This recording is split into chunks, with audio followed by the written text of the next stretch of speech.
അപ്പോൾ മാസങ്ങൾക്ക് ശേഷമാണ് ഇന്ത്യൻ്റെ ഒരു കളി, അത് 50 ഓവറിൻ്റെ ഒരു കളി ഞങ്ങൾ കണ്ടുകൊടുക്കുന്നത്. കോഹ്ലി എത്ര റൺസ് അടിക്കും? കോഹ്ലി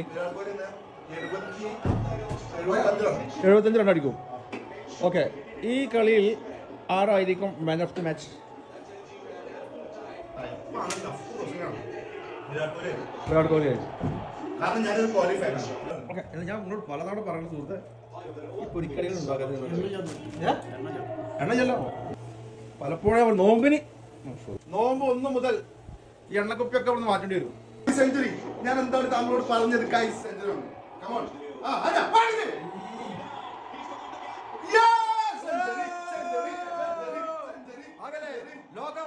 ലോകം കാത്തിരുന്ന ആരൊക്കെ എന്തൊക്കെ കുറ്റം ഞാൻ പറഞ്ഞില്ല, Virat Kohli man of the match ആരൊക്കെ പറഞ്ഞാലും ആരൊക്കെ എതിർത്താലും പാകിസ്ഥാനോട് കളിക്കുമ്പോൾ വിരാട് കോഹ്ലിയുടെ തനി രൂപം പുറത്തു വരും. അദ്ദേഹത്തിന് ഏത് ഗ്രൗണ്ട് വിഷയമല്ല, ഏത് ബൗളറല്ല, ഏത് ജേഴ്സി, ഏത് രാജ്യമൊന്നുമല്ല, ഒരേ ഒരു വിരാട് കോഹ്ലി. ഞാൻ പറഞ്ഞത് Virat Kohli man of the match.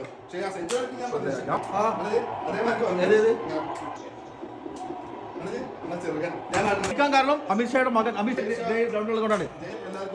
ജയ് സംഘശക്തി. ഇന്നത്തെ ജനം ടി വി ബ്രേക്കിംഗ്. ഭാരതം വിജയിച്ചു. ഭാരത പുത്രൻ.